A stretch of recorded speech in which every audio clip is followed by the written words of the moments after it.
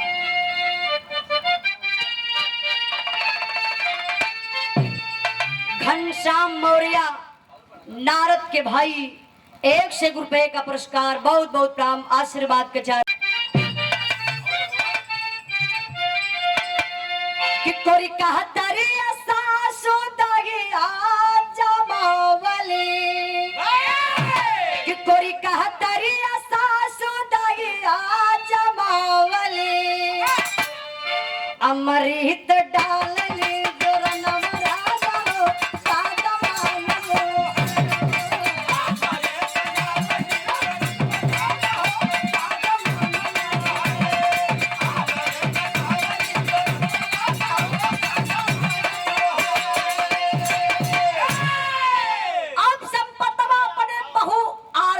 कहलस, बिरहा के सुनने वाले भाई गौर करेंगे।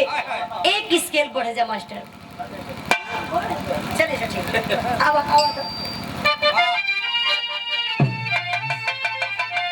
कि अरे हलस फौजिया जे माउतिया के की मातिया, अरे हलस फौजिया जे माउतिया के की मातिया, अब रुपया ही हो जाई जहर बेटी हो घर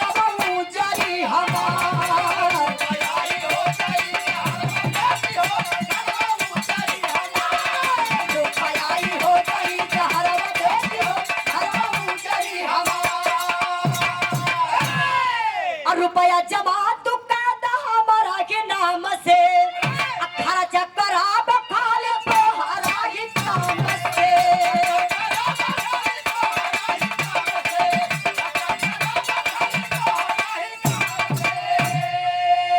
आपस में कैली है झगड़वा बेटी हो, आप मेरे तुंजे दुलार। ए भैया, संपतवा कोठरी में ले गए अपने पतोह के, बड़े प्यार से समझावे लगल। देख बेटा, तुम्हारा पति था संजय और मेरा बेटा था संजय, पीड़ा तो दोनों को बराबर है। तुम्हारा पति शहीद हुआ, मेरा बेटा शहीद हुआ, लेकिन आरती मैं ये चाहता हूँ कि अब घर में विवाद ना हो तो ठीक है। आरती बोली, बाबू कैसा विवाद, हम मतलब नहीं समझ रहे हैं। संपतवा कालस उजवन 10 लाख रुपया शहीदी राशि मिलल हो, वो हमारे नाम से ट्रांसफर कर दा, नहीं तो बार बार अभय मृत्युंजय वही पैसा के लेके आपस में लड़ाई करी है। अच्छा सोचे बाबू,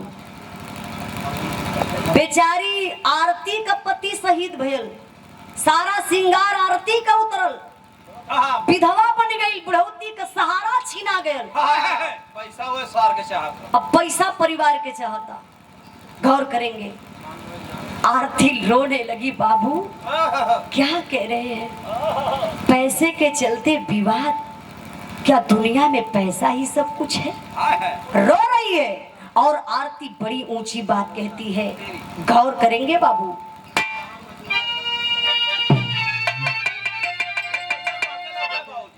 अरे रुपया तो क्या लऊ के बाबूजी, जियत लाश हो गई ला बताया पतरिया पतरिया पतरिया। आरती कलश बाबू, तोरा के पैसा लौकता, हमार दुनिया उजड़ गई, लाश बन के जियत इला हो बाबू। हम के रुपया पैसा नहीं खेलौकाता। अब संपतवा समझ गए कि ई पैसा हमरे नाम ट्रांसफर कस्तई ना कर सकेले। आयल भागल भागल दुआरे, मार पसीना पोंछत हो, चारपाई पे पैर चढ़ाई के बैठल, जोर से बहरमे से चिल्लाल कर से, ए बुढ़िया, अरे सुन जल्दी।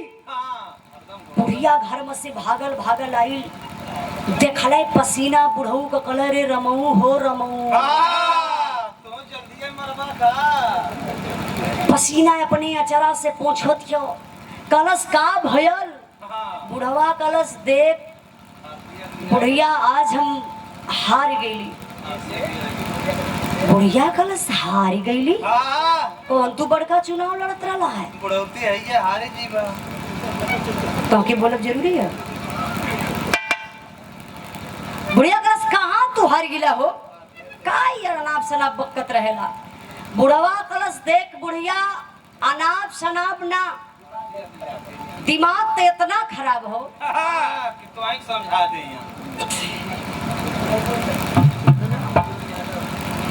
राम जोर यादव कुशेला के धरती से बिरहा के भाव पर 100 रुपए का पुरस्कार। बहुत बहुत प्रणाम। लेकिन बात पर ध्यान दिए बाबू। बुढ़वा कलश बुढ़िया देख, यह बात बा, आज अरतिया के लिया के गईली घर में। बहुत चिरौरी करी देवे तैयार नहीं भई। कौना देवे के तैयार भाई? पैसा लिया के गईली और उसे कहली कि जो 10 लाख रुपया तुरे नाम मिलल हो, वो हमरे नाम ट्रांसफर कर दे। परिवार में 1 रुपया ना खर्चा करब, जब खर्चा करब तुरे नाम से करब। आरतिया जवाब का दहलस। बुढ़िया कलश सुनबा, अरे वो राण बा साण बन गई। हम पहले ही कहली कि कुलक्ष्मी बा, ई घर में रहा लाकना बा, औते हमरे लाल के खाए गई। अब तो के खाई, अब पैसा के चलते तू के खाई, हमहू के खाई, घर बर्बाद कैलाई। बुढ़वा कलश देख, बुढ़िया एक ही जुगाड़ बा कि आज के दिन से आरतिया का घर में खाना पानी बंद। ए बाबू, ऐसा भी परिवार होना चाहिए। परिवार में सबके खाना बने, लेकिन आरतिया बेचारी का हिस्सा ना बनत बा। सब खाए के सुते हो, कभी आरती के आधी टुकड़ा मिल जाए। है फौजी की बीवी बड़ी सम्मानित औरत है, पैर बाहर नहीं निकाल सकती है, बोलती है मर जाऊंगी चौखट नहीं टाकूंगी। जब जिसको खाना पानी नहीं मिलेगा तो उसकी क्या हालात होगी। समय बीतती है, आरती की अचानक तबीयत खराब हो जाती है। जब आरती की तबीयत खराब हुई, अभी छोटा बच्चा है जो अपनी माँ का स्तन पीता है, अब वो दूध कहाँ से निकलेगा, लेकिन माँ के सहारे बच्चा जी रहा है। समय बीतता है, जो माँ को बुखार हुआ था वही बुखार उस बच्चे को पकड़ लिया। हालात एक गंभीर हो गई। आरती बोली मैं अपने लिए तो नहीं गई दवा लेने, लेकिन ये मेरे बुढ़ौती का सहारा मेरा लाल बनेगा। छोटे बच्चे को लेकर के बाबू, परिवार के लोग जब नहीं सुनते तो निकल जाती है डॉक्टर साहब के पास। डॉक्टर साहब उस नाजुक हालत में देख करके डांटना शुरू कर देते हैं। कि अब तक तू कहाँ थी, बच्चे को कोई नहीं बचा सकता है, बहुत बुरी कंडीशन है। आरती रोने लगी। डॉक्टर साहब, लोग बताते हैं डॉक्टर सेकंड गार्ड हुआ करते हैं, छोटका भगवान हुआ करते हैं, हमारी मदद करिए डॉक्टर साहब। मैं विधवा हूँ, मेरा इकलौता बेटा है, परिवार में एक पैसे की मेरी कदर नहीं है, क्योंकि मुझे कुछ रुपया शहीदी रास मिली, उसी पैसे के चलते मैं बेकदर हूँ घर में। डॉक्टर साहब, जितना पैसा लगेगा मैं लगाऊंगी, लेकिन मेरे बाबू को जिला दीजिए, मेरे बाबू को आराम हो जाए। डॉक्टर को दर्द आया और हाथ डॉक्टर साहब लगा देते हैं, धीरे धीरे आराम होता है। उस बच्चे को डेंगू बुखार पकड़ा था। डेंगू का मतलब होता है प्लेटलेट घट जाता है, शरीर में खून बनना बंद हो जाता है, आराम होता है बच्चे को। डॉक्टर साहब बोलते हैं, आरती कल आपका बच्चा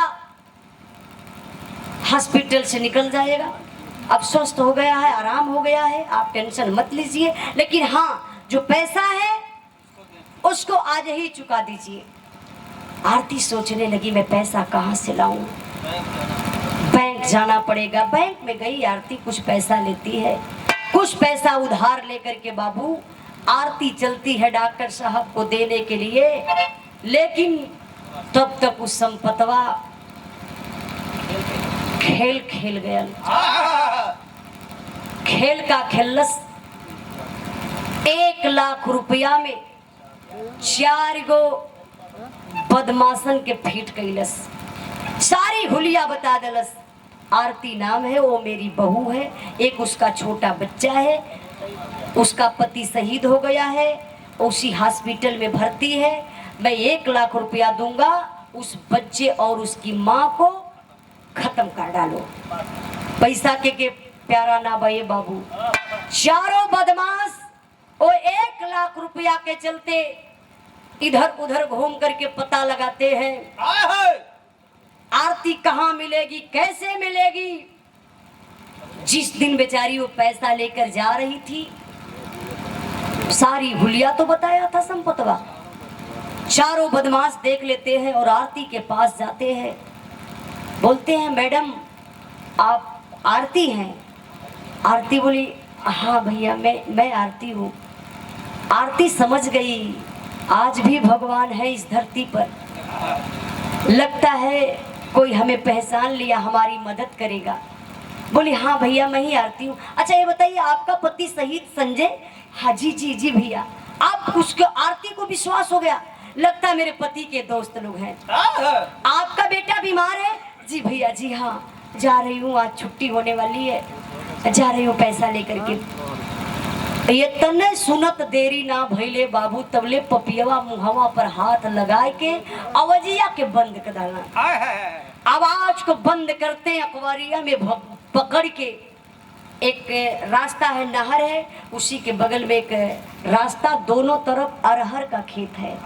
ले करके पापी वो जाता है अरहर के खेत में और मारना शुरू करते हैं। आरती रोने लगी, भैया क्यों मुझे आप लोग मार रहे हो, मैं क्या गलती की हूँ? अगर कोई गलती अनजाने में हो गई हो तो क्षमा करिएगा बाबू। सुनिए मेरी बात तो सुन लीजिए, मैं कौन हूँ सुन लीजिए भैया। तो उसके बाद मारी ये बहुत चोट लग रही है, मैं कई दिन की भूखी हूँ, सुनिए मेरी बात। आरती रोती है और पापी मारते हैं, रो करके कहती है क्या?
राता उजरल भैया कोखिया उजारा जाने कोखिया उजारा जाने अखरे रुपया परिवार दे। आरती रोती है, भैया मुझे मत मारिए, सच्चाई है मैं एक शहीद की बीवी हूँ, विपत की मारी हूँ, मैं तो लाश बन के जी रही हूँ भैया। आरती समझ गई, लगता है जो 30,000 मेरे पास है उसी के चलते लोग मुझे मार रहे हैं। बारे आरती अपना बैग खोल करके तुरंत 30,000 रुपया उन पापियों के हाथ में पकड़ा देती है। पैसा ले लेते हैं फिर भी वो पापी नहीं मानते हैं, मारते हैं, लात मुक्का से मारना शुरू करते हैं। चिल्ला रही है लेकिन बाहर दुनिया के मालिक बताया जाता है मारने वाले से ज्यादा बचाने वाला का हाथ बाह लंबी हुआ करती है। उसी रास्ते से एक फौजी जवान जा रहा था जिसका नाम था देवानंद। वो छुट्टी पर आया था, जवान जा रहा है, कभी कभी संजोग बन जाता है। अचानक उसके मोबाइल पर फोन आया, जवान अपने गाड़ी को रोका और फोन को रिसीव करता है, बोलता है हेलो। तब तक कुछ चीखने चिल्लाने की आवाज सुनाई दी। कोई परेशान है, किसी को मदद की जरूरत है, मैं एक फौजी जवान हूँ। पारे वफादार फौजी फोन को रख देता है, अपने बैग को फेंक देता है और इधर उधर देखने लगा, कुछ भी नहीं पता चल रहा है। जब फौजी जवान झुक करके अरहर के खेत में देखता है तो एक औरत के ऊपर 4 पापी जुटे हैं, मार रहे हैं। फौजी जवान दौड़ गया, दौड़ करके उन पापियों को पकड़ना चाहता है।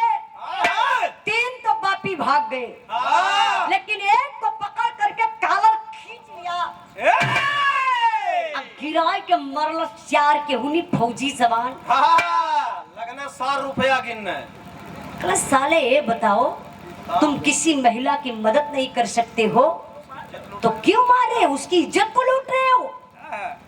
वो पपियवा खड़े खड़े कांपे लगे।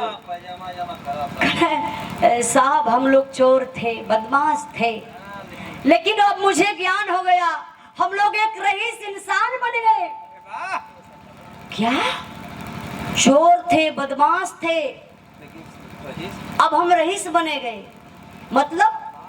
बोला सर पैसे के चलते हम लोगों ने ऐसा काम किया, पैसे के चलते। सर ये जो औरत है ना, इनका नाम आरती है, इनके पति संजय शहीद हो गए। तब वो फौजी जवान सोचा संजय की बीबी, संजय भाई तो मेरे साथ ड्यूटी कर रहा था, उसको गोली लगी थी, और नदी में डूबा, मिला नहीं, शहीद घोषित हुआ। संजय की बीबी। फौजी जवान सारी राज को छुपा लिया। बोला फिर? तो बोला कि 1 लाख रुपया इनके ससुर जो संपत्ति है, बोले कि मैं 1 लाख रुपया दूंगा इस बच्चे को और इसकी माँ को। बच्चा किधर है? बच्चा सर हॉस्पिटल में भर्ती है, ये जा रही है लेने के लिए। हम लोग उसी 1 लाख के चलते इस महिला को मार रही है। दिमाग लगा दिया, ठीक है तीनों को बुलाइए, मैं वादा करता हूँ नहीं मारूंगा, तीनों को छोड़ दूंगा, लेकिन इस औरत को, इस बच्चे को मैं मारूंगा, कहीं पता नहीं चलेगा, पेपर पत्रिका कुछ नहीं बोलेगा। वो बदमसवा तीनों के फोन के बोले उलस। जब चारों इकट्ठा भइलन तो फौजी जवान को बात कलस, देखिए आप चारों लोग जाइए, संपत्ति से 1 लाख रुपया ले लेना और बता देना कि उस औरत को और उसके बच्चे को मैंने मार करके इस ऐसी जगह हम लोगों ने फेंका कि पेपर पत्रिका कुछ नहीं बता सकता है। चारों खुश हो गई। 4-5 दिन लगातार टीवी देखत रहा, पेपर पढ़त रहा। जब पेपर नहीं बोला, टीवी पर न्यूज नहीं दिखाया गया, तो संपतवा सारे घेरे गए। तब वो चारों समझ गए कि बस वो जब रहल उ मार धल से तो लेके चल गए का मतलब हो। चारों बदमसवा गईले संपतवा से 1 लाख रुपया ले लल। कल देखिए हम लोगों ने ऐसा काम किया, अब कोई पता नहीं लगा सकता, कुछ भी नहीं पता चलेगा। हो गया 4-5 दिन, कुछ पता चला संपतवा मुस्कियात है 1 लाख रुपया लिया के देहलस न। अब चारों बदमाश से 9-2-11 हो गई। जब 9-2-11 भइले ए बाबू तो धीरे धीरे समय बीतल हो। हर का बात छोड़ल जा, थोड़ा से आप लोग दिमाग लेके चलल सीमा के तरफ। का होता मास्टर साहब आल्हा कलाई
बाबू नाम बताओ।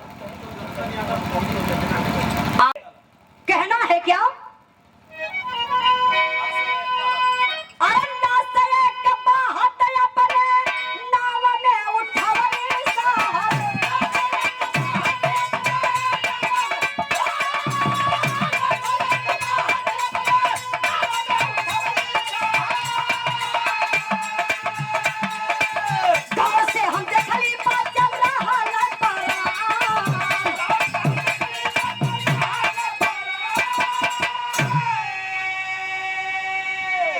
ए बाबू, एक मल्लाह जाता है मिलिट्री कैंप में। जैसे आप लोग बैठे हैं, सारे फौजी जवान वहां उपस्थित थे। बोला जैन सर। हाँ जैन जैन। कौन? बोला सर है मैं मल्लाह हूँ, मेरा पेशा है मछली मारना, वही से जीविका हमारी चलती है। तो फिर इधर क्यों आए हो? सर मेरी बात सुनिए, जो सिंधु नदी है ना, उसी नदी के बगल में एक हमारी छोटी सी झोपड़ी है। तो फौजी जवान समझ गए कि वो लगता है कि साला जासूसी है, ये पाकिस्तानी है, हिंदुस्तान का राज ढूंढने आया है।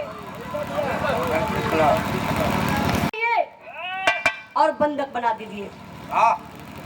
अच्छा तो फौज बोला मल्लाह सर पहले मेरी बात तो सुन सकते हैं। एक दिन की बात है, कुछ दिन पहले की बात है, मैं मछली नदी में मार रहा था और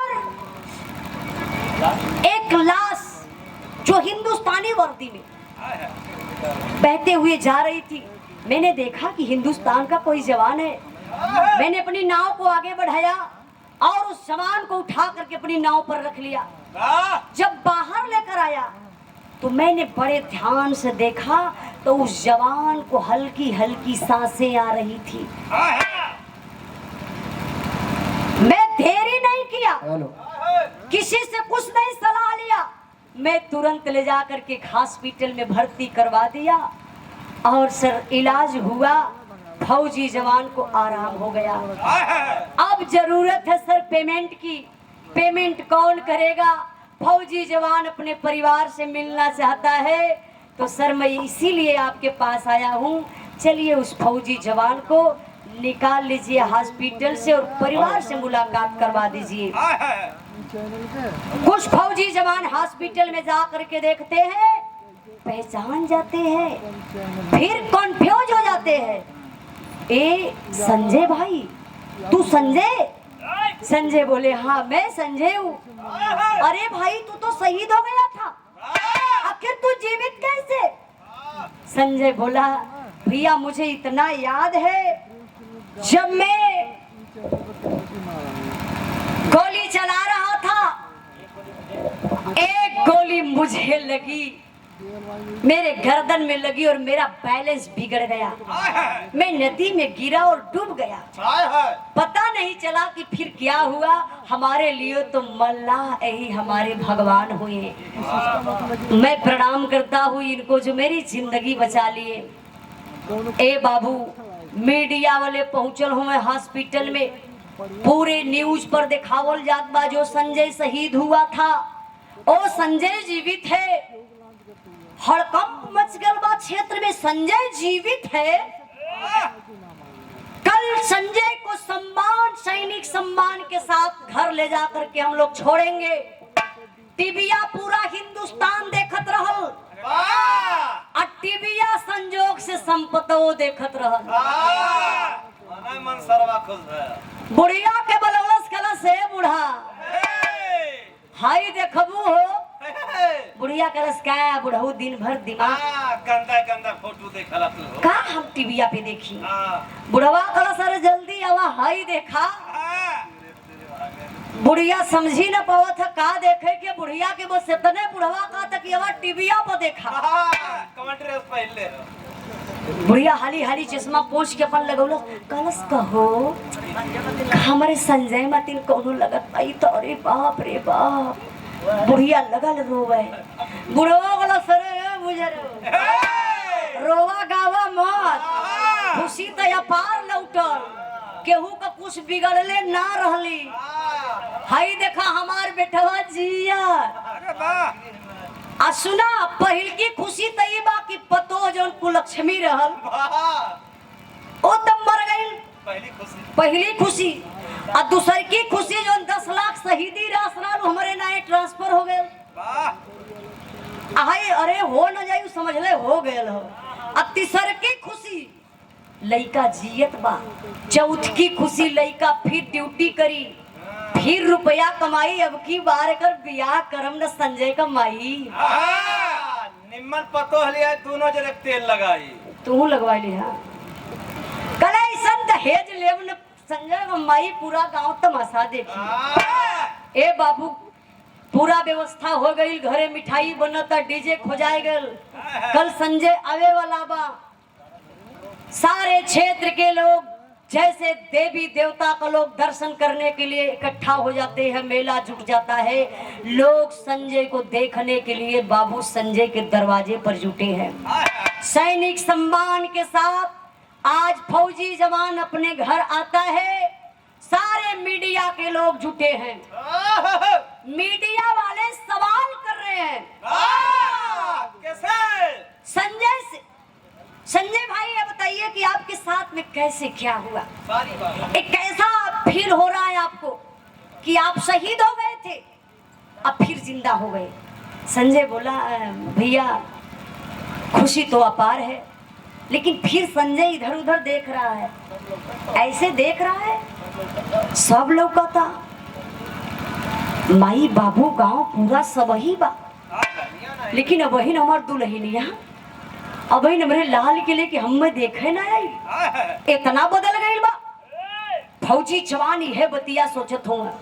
अब तबले घरवा में से मतरिया आई, कहला लाल हो लाल, अरे हमार हीरा हो हीरा। हैया चरवा पकड़लस, पसीनवा पोछत कलस लाल, माई तोहर हैला देरी ना भइल समझे में हो हीरा। हई तोहर रखिया जे के खोजत ना, ओकर रखिया तोहके ना खोजलस ओ हीरा। माई क्या बोलत हूँ? फौजी घबराए लगल, कलस अरे हीरा तेरे ही तब बितौलस हो। जब सुनलस कि तू शहीद हो गईला, ओकर गोड़ भुई ना परत रहल। जब 10 लाख रुपया पौलस हो लाल, तो छोटकी जहाज हो गई ना। अब वो कहाँ चली गई, कौने मर्दे के संगे चली गई कि मर गई, कुछ पता ही ना चलता। तब तक गजब हो जाता है बाबू, पूरी भीड़ जुटी हुई है। एक आवाज आ गई जो करजवई के चीर लहलस। कौन आवाज रहल, के कर रहल?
50 रुपया ले लिया जूस पिए 100 रुपया ले लिया भैया 40 लोगों कम करो। बिरार पर ध्यान दिया बाबू एक आवाज आई सैया सैया ये कौन औरत है पागल जैसे लग रही है सैया सारा कट गईल समैया कलही हमरे मांगी के सेनुरवा जियत बय वही अरे जब बुढ़िया सुनलस बाप रे बाप कल आय हो लाल ई अरतिया बा कि कौन डाइन खड़ी हो कहाँ खड़ी है समनवा हमके ना ना वहाँ का कलर है हमार लाल हो लाल डाइन हो ई अरतिया बा कि कोनो चुड़ैन बा कहो लाल ई तो मर गई लहल ई कैसे जियत बा बुढ़िया के लगल पसीना होखे लोग 4 जने बेना डुलावत हो बुढ़िया के तबीयत खराब आ जब बुढ़वा देखलस ने संपतवा का तो होशे उड़ी गयल संपतवा कल साला 1 लाख रुपया भी देहली आई पतोहिया जियती बा डिब्बा का पानी उठौलस अब धीरे से पतिर की डहर पकड़लस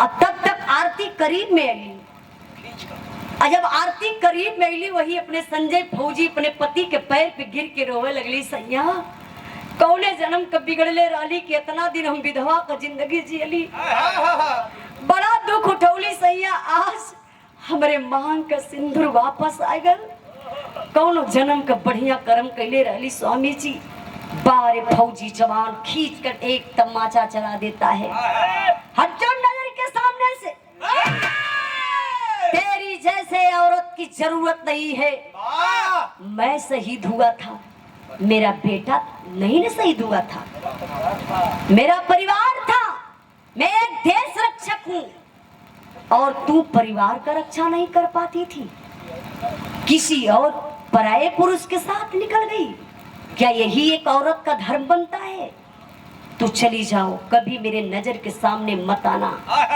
गजब हो गया तब तक एक आवाज आई ओही बोला भैया ना संजय तो मुझे पहचान रहा है मैं कौन हूँ तब तक वो संजय पहचान गए अरे भाई देवानंद अरे हम और तुम दोनों लोग एक ही सेक्टर में ड्यूटी कर रहे थे आज यहाँ भाई कैसे भाई बोला 1 मिनट संजय रुक जा जिसको तू मार रहा है ना जिसको तू गलत बना रहा है ना ओ मेरी बहन है संजय बोला अभी तक तो कभी नहीं तू बताया कि मेरी बहन है कैसे तेरी बहन है भाई मेरी बात सुन ले पहले अपने पिताजी को बुलाइए संपत को बुलाइए संपतवा को बुलावा हो तो संपतवा का पता है ना जाय के हरी के खेते में उल्टल बा 4 गो लड़का गई ना पकड़ के लिए ना संपतवा कले बोले भर के हिम्मत ना हो तब तक को देवानंद फौजी बोला पिताजी एक बात सुनिए इंसानियत के नाते मुझे कुछ कहना पड़ रहा है आप बताइए कि 1 लाख रुपया किसको दिए थे संपतवा कलश बाबू के बाई के हम चिंते न बनी देवानंद कले कि मुझे पहचानने की जरूरत नहीं है मैं उन चारों को बुलाता हूँ संपर्क में रखा था जिसको आप 1 लाख रुपया दिए थे इस आरती को मारने के लिए उसके बच्चे को मारने के लिए सारी बात को बाबू जब देवानंद संजय फौजी से बता देता है संजय की आंखें नम हो गई क्या पिताजी यही इंसानियत है यही एक फौजी जवान की जिंदगी है फौजी अगर शहीद हो गया उसके बीवी बच्चे के साथ ऐसा व्यवहार परिवार के लोग करते हैं पैसे के चलते जाइए पिताजी सब कुछ आप ले लीजिए आपको मुझे 1 पैसा नहीं चाहिए 1 इंच जमीन नहीं चाहिए मैं जाता हूँ वादा करता हूँ जब तक जीवित रहूंगा सर्विस का आधा पैसा भी दूंगा अगर शहीद हो जाऊंगा तो जो शहीदी रास मिलेगी पिताजी उसको लेकर के खुश हो जाना चल देता है फौजी जवान, तब तक आरती अपने संजय फौजी के एक कलाई पकड़ लेती है। लोग कहेला कि औरत लोगन के दिमाग बड़ा कम होला, वाह लेकिन तनकी लेम्बा कवा मा जाने से ए औरत आरती अपने संजय से पति से कहती है क्या,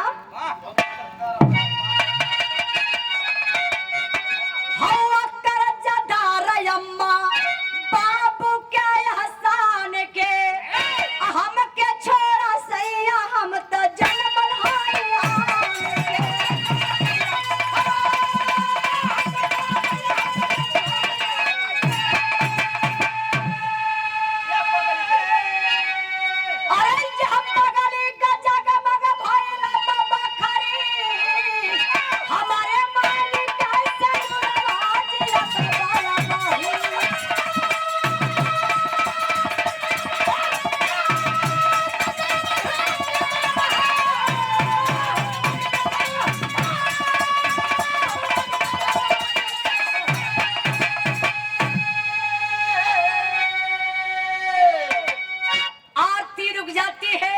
पतिदेव, जो भी मुझे कष्ट हुआ मैं कष्ट को झेल ली, मुझे वो कष्ट नजर नहीं आ रहा है, मैं तो भूल गई कष्ट को।